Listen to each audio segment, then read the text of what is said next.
Introverted, intuitive, feeling, judging. Also known as INFJ, one of 16 personality types according to the Meyers-Briggs Type Indicator. INFJs are commonly called advocates, and one of the first advantages of being an INFJ is that it's the rarest type among all 16, as they represent only about 2% of the population. They have a deep and thoughtful approach to life, and they rely only on their inner vision and personal values to find their way through it. Advocates have the potential to leave a significant impact on the world. People like Martin Luther King Jr., Nelson Mandela, J.K. Rowling, and Marilyn Manson are all INFJs. It all depends on how well they use their skill set and to what use. Welcome to Viral Brain, where we explore the psychology of different personality types. If you like this video, make sure to leave a like and subscribe so you can be notified whenever we release new content. Here are our top 10 careers for INFJs. Number 1. Politicians, governors, congressmen, or presidents. INFJs always stand up for what's right. They advocate for the right thing, hence came the name advocates. This is something they're widely respected for, and they often gain the trust and admiration of people who work under them. They want to create a world where everyone does the right thing, and they're motivated by concepts like equality and karma. They're not afraid to use their strengths to ensure that happens. This is why INFJ is considered to be the best type to govern the people. Sometimes people forget that government is all about serving the people, not ruling them. And INFJs make sure everyone is reminded of that. They stand up to the guy who catcalls a lady, not to impress anyone, but because of a sincere sense of indignation. They defy their superiors or teachers or parents because they were asking them to do something that's not right. They may see helping others as their primary purpose in life. They hate injustice, and they care more about altruism than personal gain. Which is why advocates would make for a great government. They would always do what's right for the people and tirelessly fight corruption. Number 2. Career hybrids.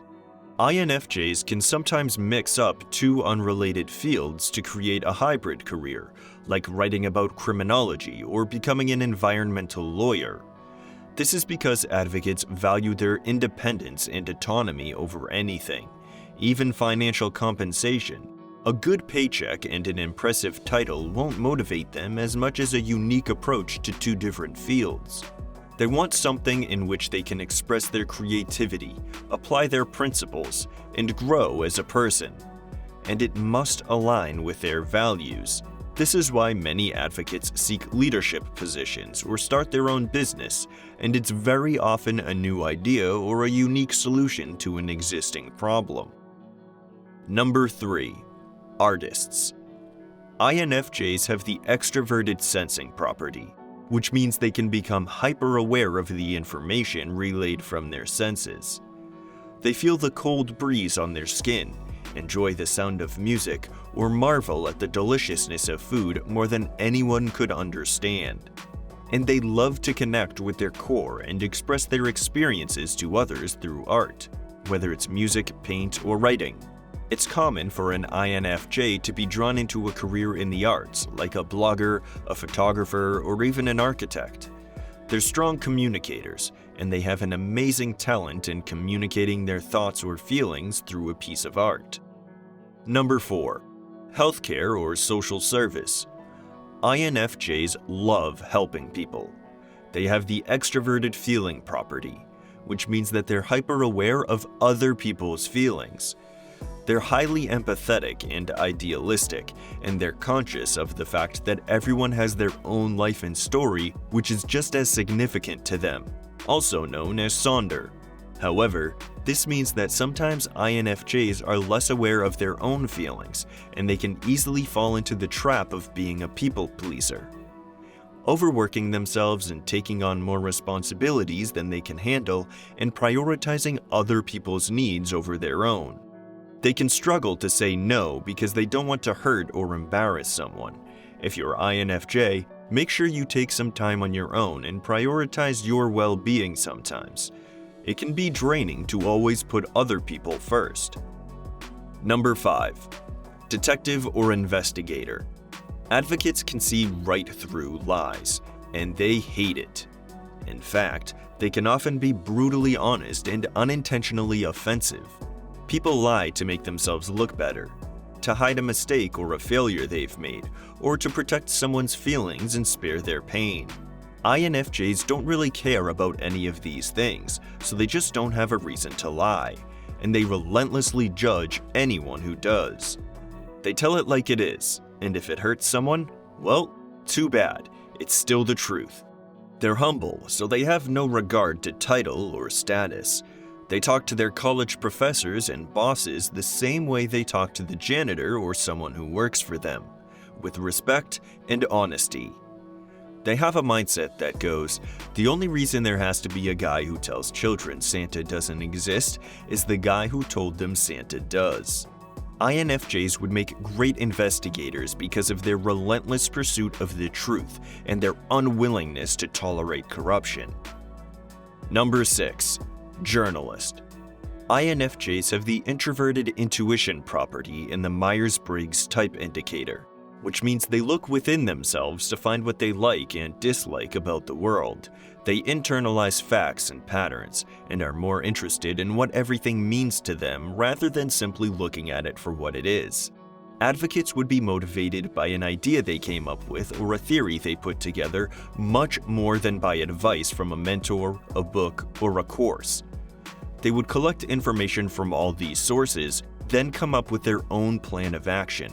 They're oblivious to things like competitiveness, jealousy, and peer pressure. INFJs are also immune to propaganda, fake news, and common myths. They're very rarely interested in things like fashion or buying trendy tech or sports cars. They develop a personal set of values and a code of honor, and they measure the integrity of their and other people's actions based on this personal code. So their unique, objective, and unbiased perspectives are usually valuable to readers. Number 7. Critics. Advocates have strongly defined preferences. They don't like something or someone just because everyone likes it. They look within themselves to find what they truly enjoy in life, and they're not afraid to embrace it. So they have different tastes in music, food, art, places, and pretty much everything.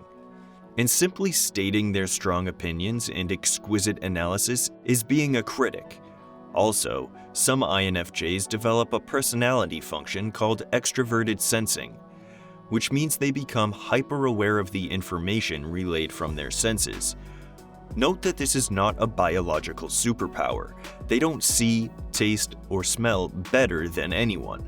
They're just really conscious of everything they're seeing, tasting, and smelling, which means they'd feel the cold breeze on their skin, enjoy the sound of music, or marvel at the deliciousness of food more than anyone could understand.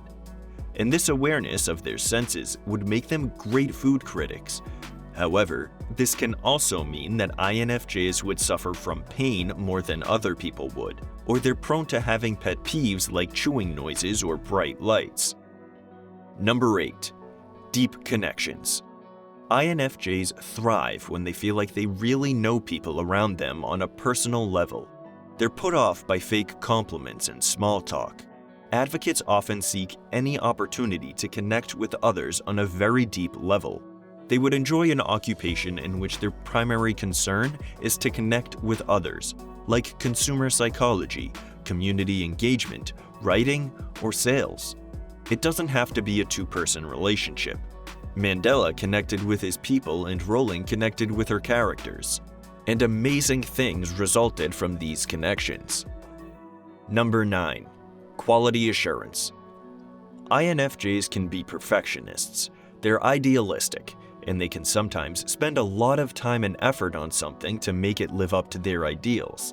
They're motivated by pursuing perfection in their work.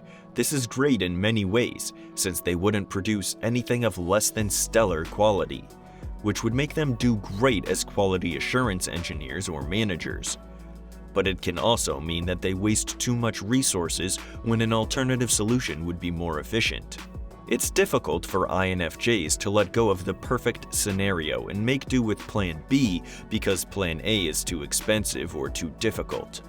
They're willing to go to great lengths to make sure everything is 100%, even if it's not worth it. This means that they could be counted on to deliver flawless results. But it also means that it can sometimes be difficult for them to start something, because they're waiting for the right time or preparing the right circumstances needed to make the thing perfect. This can make advocates lose a lot of opportunities and can sometimes be perceived as procrastinators. They can sometimes find it difficult to appreciate their jobs, living conditions, or relationships if they're constantly focused on imperfections and wondering if they should look for something better. Perfectionism is a double-edged sword. If utilized correctly, it can motivate advocates to come very near perfection. But if left unchecked, it can be a massive obstacle in the path of achieving anything in life. Number 10. Entrepreneurs. Most INFJs have something called kenophobia, also known as fear of the average. Advocates are motivated by the sense of having a greater purpose in life. Their dream is creating solutions that change people's lives, and this is all what entrepreneurship is about. They want to have a real impact. This is their main motivation that spurs them on to achieving great things for humanity. However, it can sometimes backfire. They can find themselves always thinking that what they're doing is not enough and feeling like they're meant for something bigger. They might get extremely frustrated if their life gets tedious, or if they can't see how what they're doing on a daily basis will contribute to their big visions. They can sometimes be blind to the fact that they can't change the world in one day. They need thousands of days of consistent work before they can really make a difference. Beware of that trap. If you think you're destined for something bigger, don't wait for destiny to deliver it. Go out there and get it. And be certain that it'll take time. Thanks for watching.